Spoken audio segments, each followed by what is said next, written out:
I'm saying me no Eddie nkomo bi about topic per se I be kan ho asem in about 5 minutes. But then the abobo ba no mintimi enya o say na me nya okwa. Enyoma mienu na medical bisa wansan na me de wako ba kono so na afia we in very short time. And what is banter be appear between the CEO at the Emma Gold Board and of course minority leader Afenyoma Kings. Now where da be pie mu amuna mutimi kire mu ye ni extortion. Ye de ye teacher ye de no extortion de na just obi a won hu say wodada wa wo so de matemati ade ne enye ba mam kakra na de mintwa so. Eno sem na edada eye no ho corruption ade enti minority ni so mu no nya de a wo mo agemu kra se si aye be show in awie ya OSP enso de krata aba bonten a wo kire ni interest e wa allegation a eye CEO Cocoa Board e de buy no wo kire mu a wo betena se no wa hwemu se emerity for further investigation a eno ne say ye be bisa kakra nsem bi say no you been a political consultant and a researcher ne ade no o fa ne say. Well, me da was bio no match ye tie for awie na me kwa asem ne so a so be fro be extortionist say na church le mu no as a blackmailist this ano o kreti asem ne ma wo hu na mpe bibia ma na o se me le obeko hu ne spe bibi ma na o se ne menya fo anko. But for there to be the act of extortion no so we betimi ayesa ade no a let us say wona or set this trap ne ma no ya mpeni ampa se wo so wo bibi disi so ni bibi disi abaka se ai fako so wo bibi disi ada be ma bibi kakra se on twaso. So for extortion to be possible no the person must first of all be guilty. Obi a only guilty only fi disi no yes no me say that said the osi bakoye bibi na benim se menye hwia o ka se fa kakra ba na mentwa so a kakra ba na me de bro na watwa de so ase bia kra na ebi ho mpo na me de kakra bro nti ma adwene mu no e bia na ya asem foforo bi but on this matter Afenyoma ke betimi adisika kana no atumo anka ye nte ho hwe and fiasia with Afenyoma ke se we kaya if fiasia with I think Madam Abnose Asare, a former deputy finance minister, a member of parliament, and then so started assembly. And Kojo Ponkuma Subesoso. And the Afenyoma King,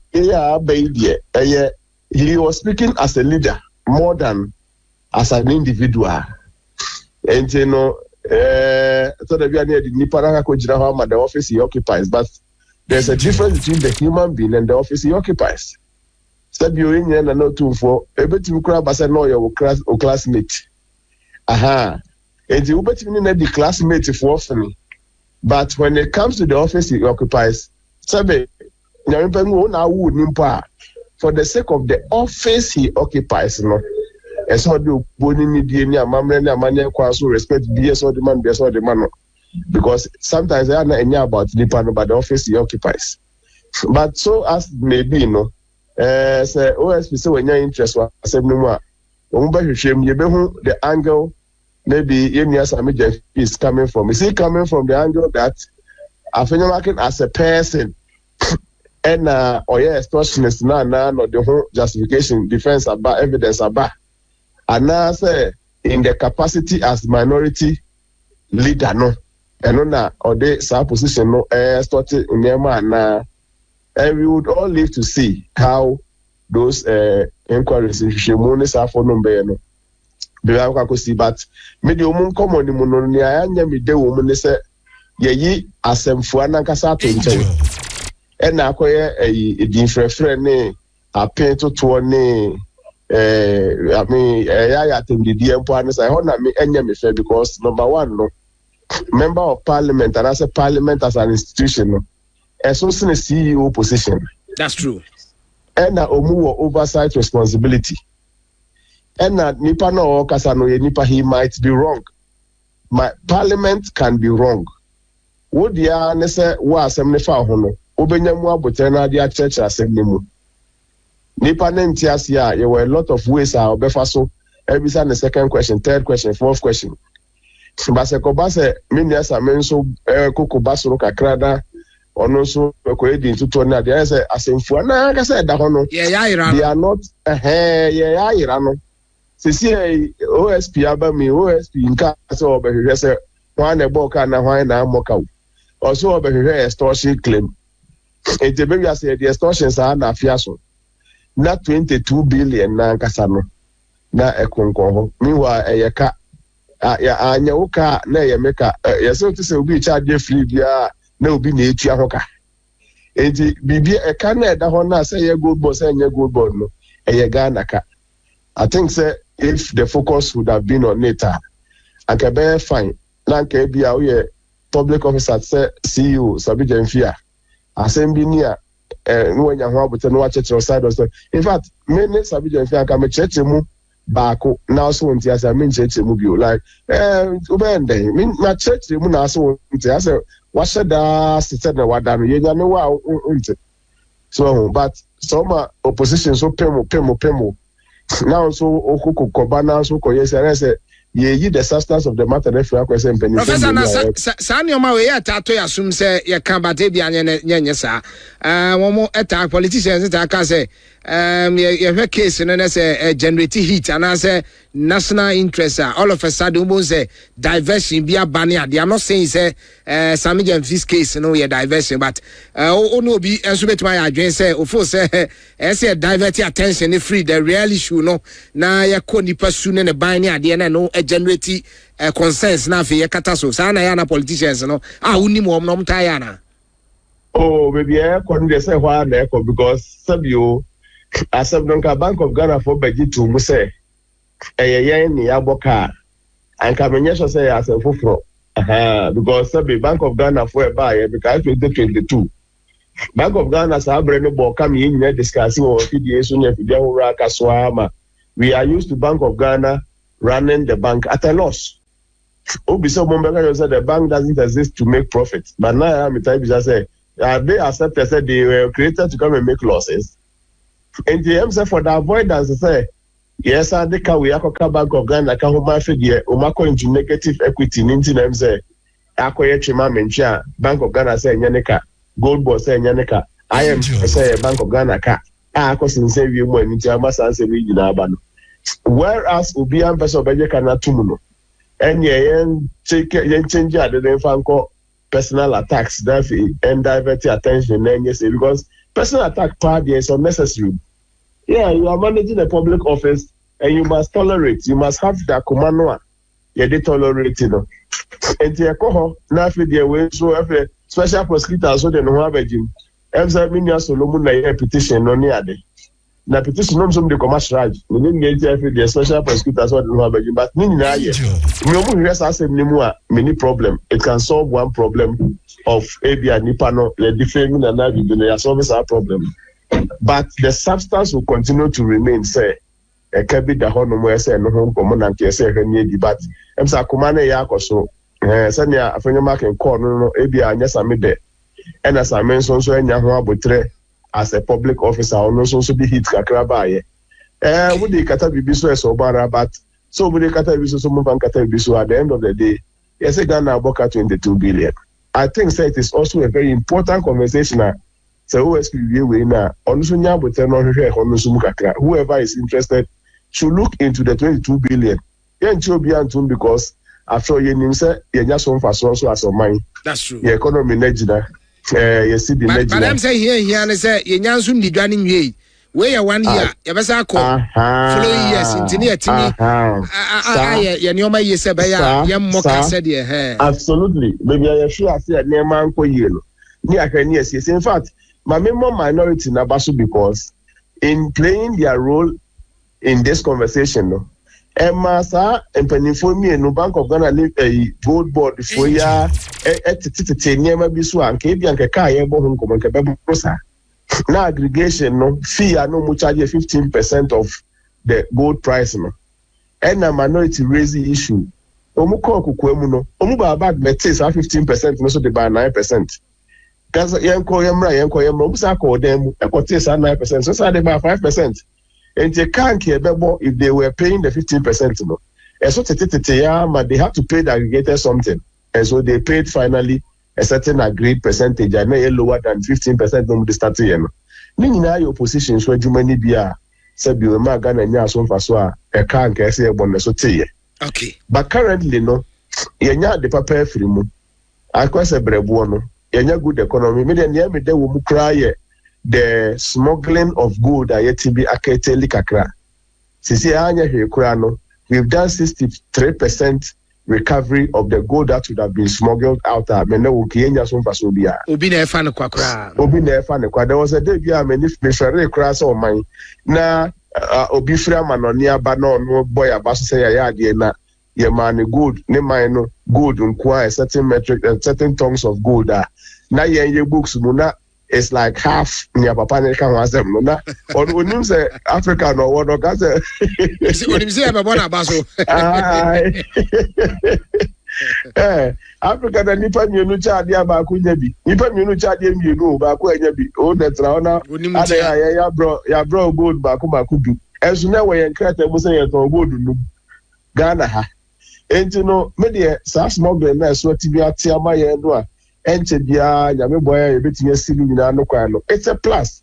Some agency and the gold board has made a lot of pluses, but currently no, the conversation is not about say why are now on yadi. The conversation is about a half and emphasis 22 billion no fan konkose. And I think say we mbeti ma tombo asese asemiya enkofa din bonne obi say biama, but they are politicians and sometimes maybe teach and I know what I understand what they are doing very well. Okay. On the books, I don't owe, but somewhere in the air, somebody owes. Okay. You need to see how this one will go. Okay. Nice one on that. Mamenka say, say, watch it muye. Where the ketua me di chamansana majo last submission ede the topic amede etu janasu. Yada sorry ya say MPP omo pen national executive position no omo peke form.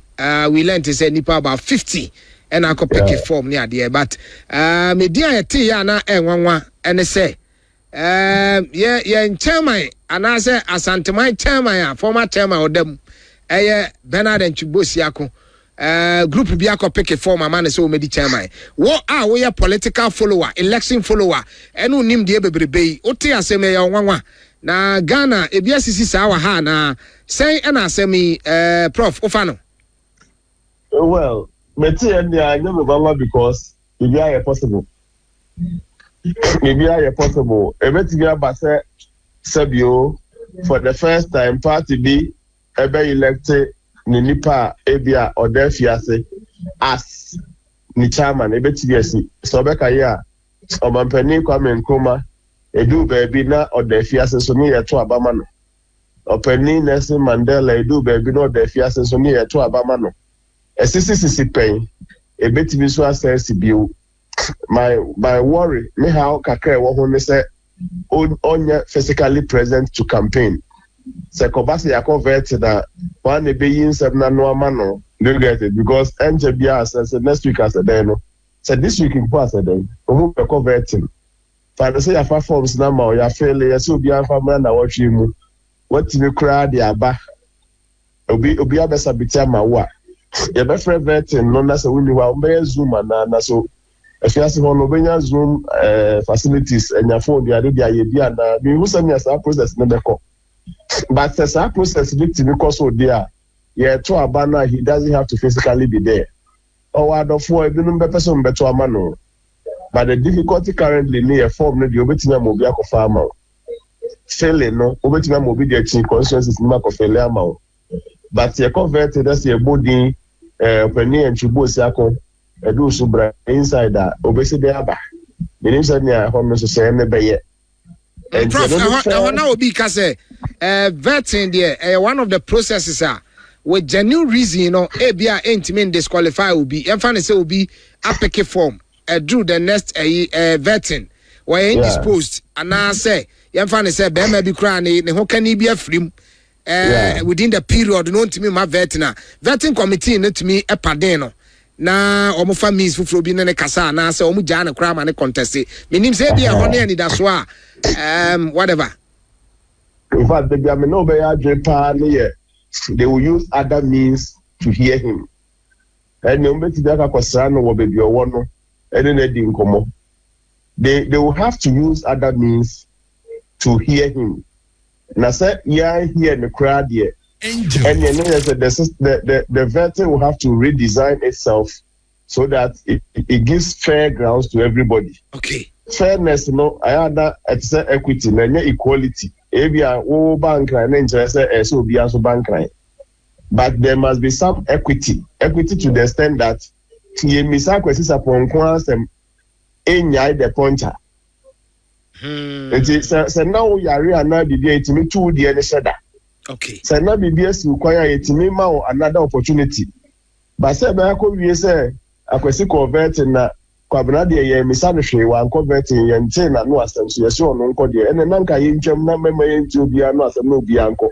So I'm looking at how they will treat equity as against equality whatever. Obi raise flags here ya you cannot run over that flag. Say mema ba mama to other no so message the man to na no the mama na clear. It is not enough to say na or you're indisposed and I know what you quite and I know I say what you quite I am an adafufro. So Mranyin and I move the entire vetting committee the corner. So they will find a way around it, but maybe I'm looking out to the time where the process will be over. The only disadvantage is when you campaigns and I'm a car. Prof, not just unim diemuno. And they said you the whole thing at Tiania Diano.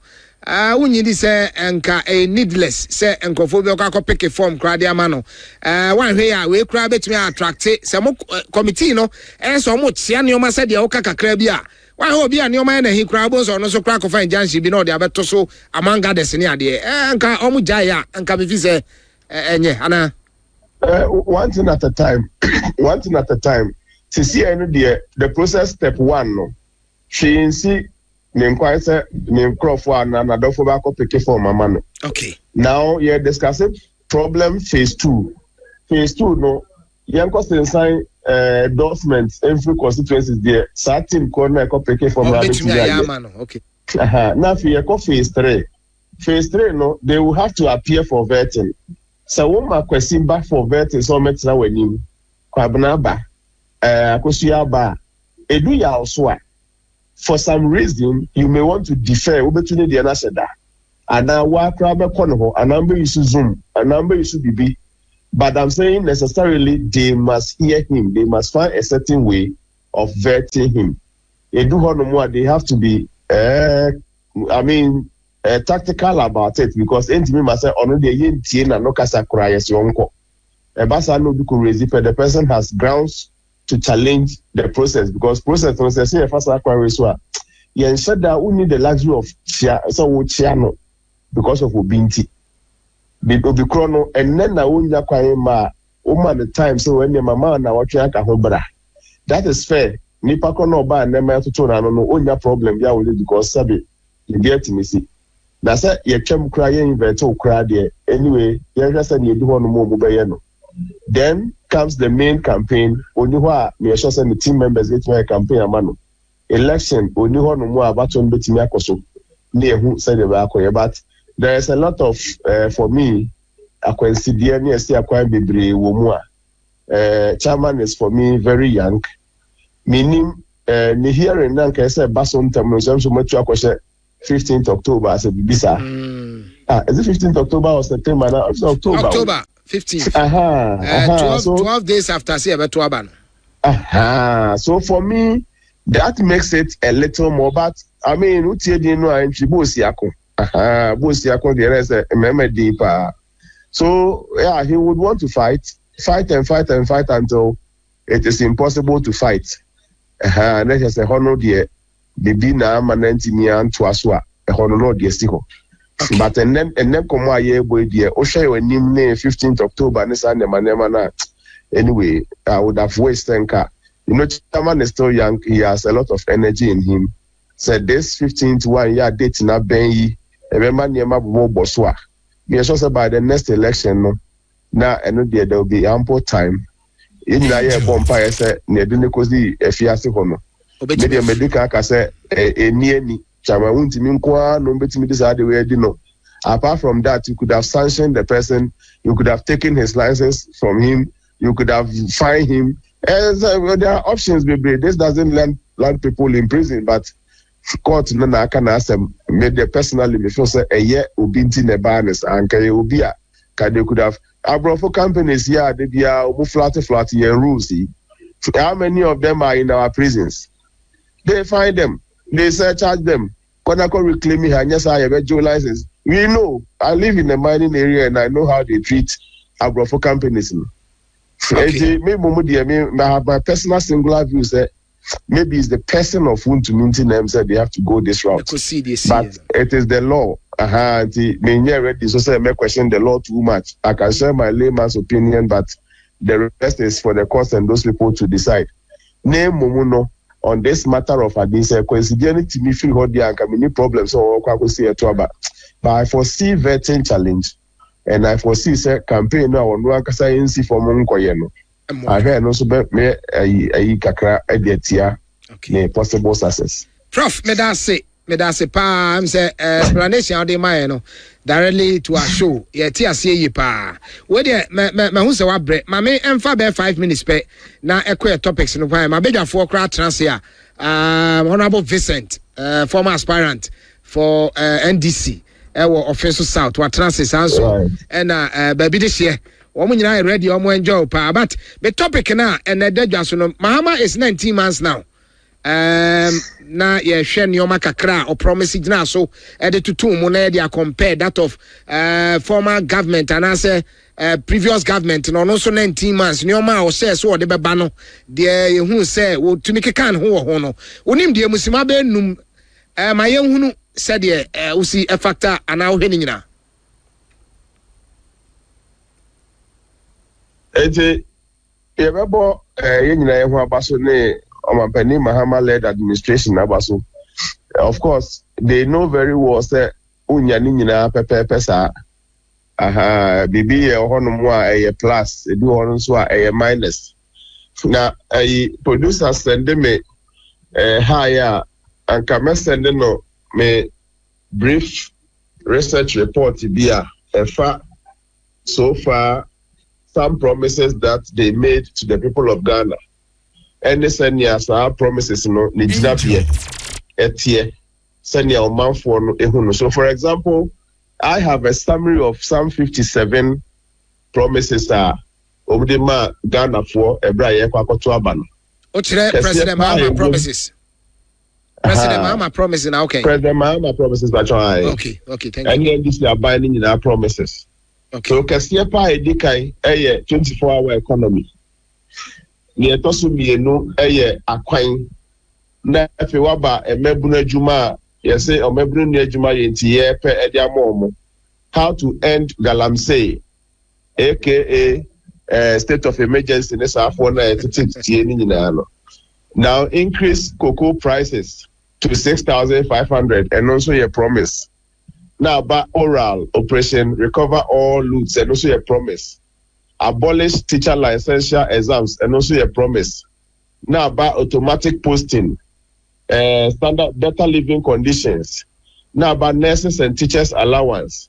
Now about building of factories, no stress-free policy, Women's Development Bank, completing Agenda 111, Jumewura, LGBTQ passage and signing.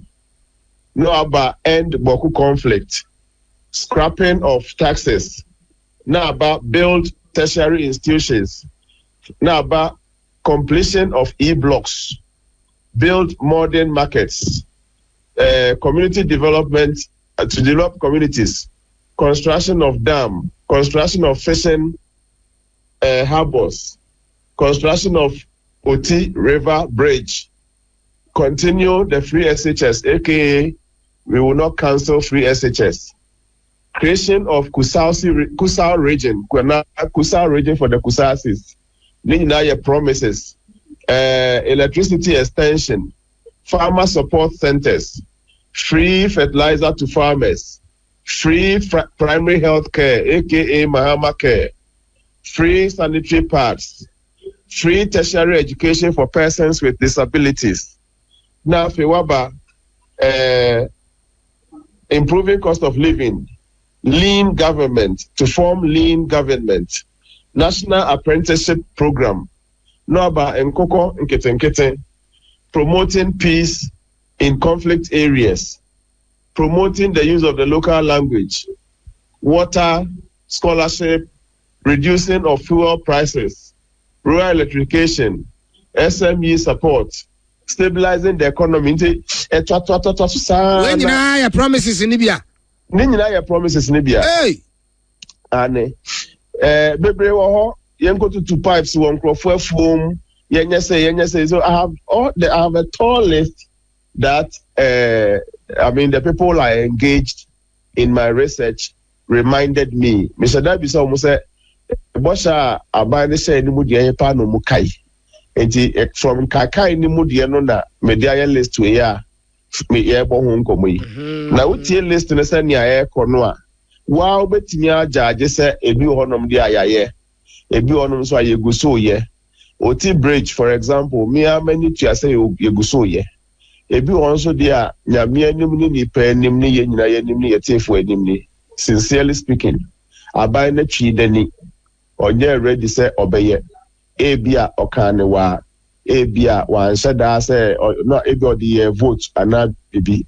So I have those categorization ye bo nkoma wie. Yeah, wakoya researcher kra na statistician nanka ebrani ntimi be bisa say okay kan nyina see ani from your end to me my figure be after 90 almost 2 years wa my make kan nyina see ani but the question I ask is, has this promise been fulfilled? 6.7% say yes. So for me, 6.7% of the promises has been achieved. Then in progress, 33.6% in progress. 33.6% in progress. All the in progress, no, any achieved, no, ekabomwa. They have done about 40%. 60% of the promises remain undone, has not been responded to at all.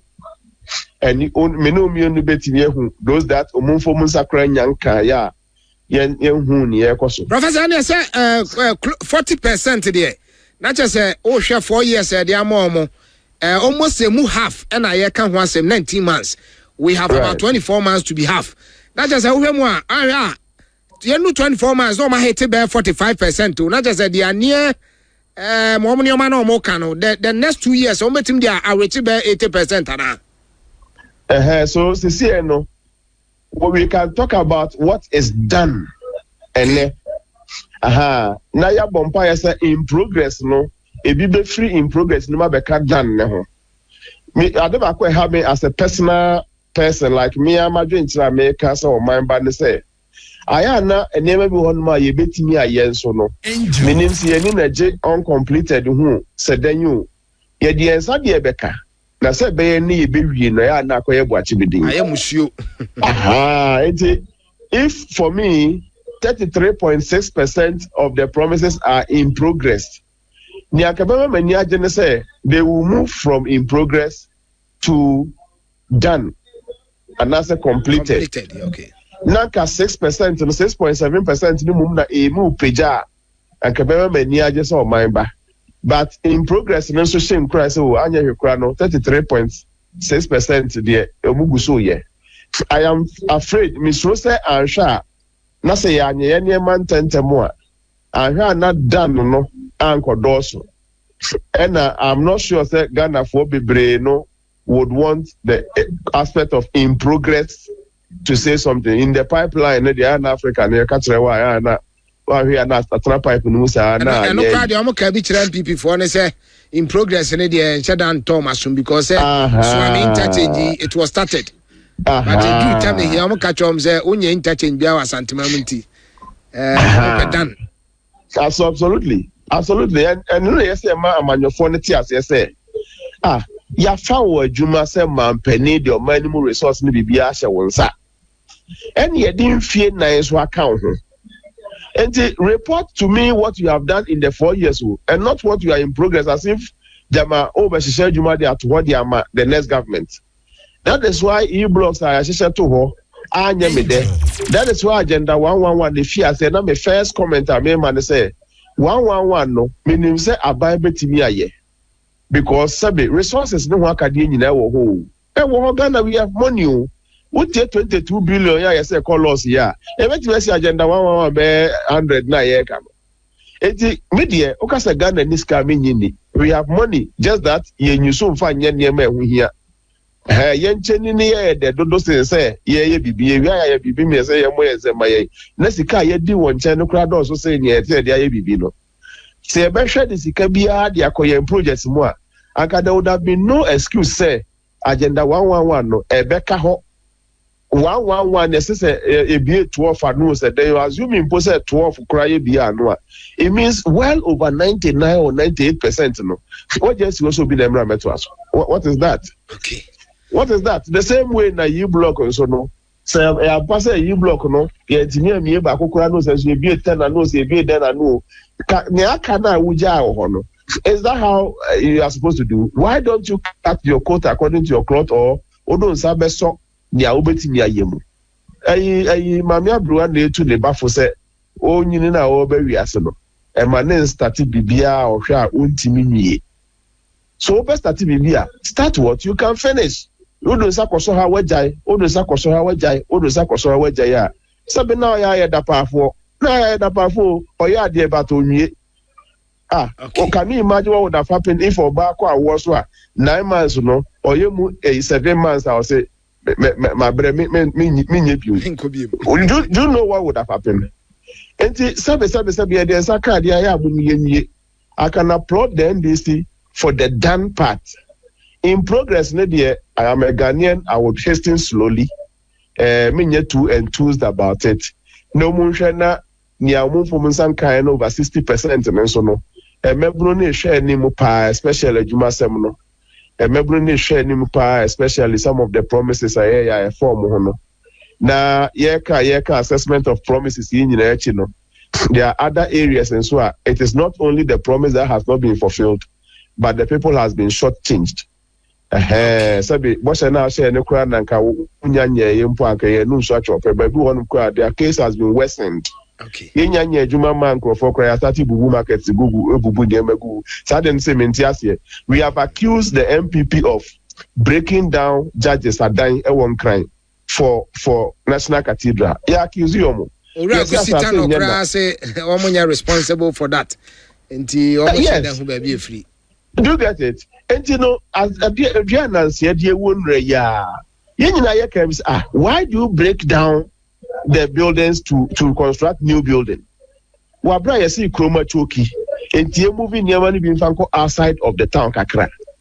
Most say you provide security. I provided them the 24-hour day. Then they first say, a baby, I team to home wall. Now a place as spaces workers bet me a park here security for crowd move then. It just a man yenche ha die ya ebubu ndia yi e ho kakra no ye benya police post nya bibia when ya there why we are forcing this thing and the cost of breaking national cathedral kana ya no mubon kakra no it is partly because of a high value of properties are almost sell no and sanomutu sa manhole enti no sisi ayesu egusu broka wo ye be we say not market ma kwa yesterday ye born bo chrewa na wujane not because of market no they break in the party ni niema why senior yen share dey kra minimum politicians in share no then kire say obi dan ma ni sui e dey yawo e ke say Ghana na say e to abetia MPP a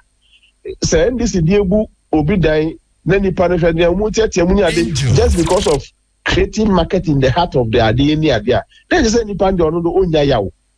E koka compensation ye menya sure Ghana June 3rd for cry in so form kwa besi na manfo busu so say ya mo compensation bia ana bossa e show mo na nya man. We know ourselves. We are Ghanaians. We don't let us not pretend say ye different people. Ye discuss cry be so be self a command go for you kra enkodu ri enim ya ho.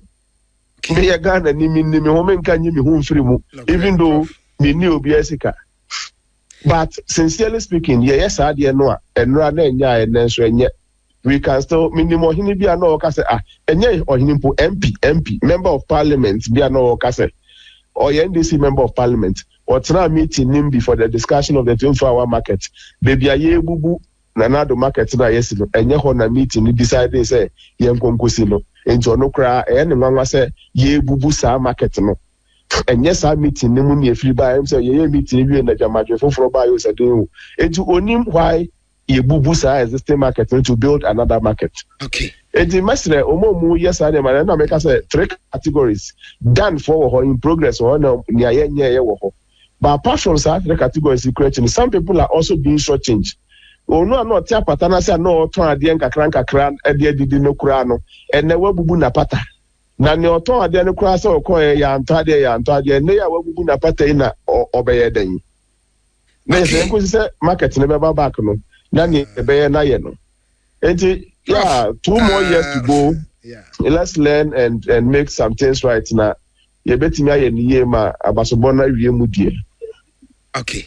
Professor, mamena was na wie pa na em say because we engage you say ya na ehunu ba bia aban no ode ne modern bo no edru ne de akam ne ade ne etimi akọ ani na wie the platform jumadie me da se pa yeti fo so da se. Good. Me chairman we say for na studio ho no nyamenka mu nyina mo. Da se.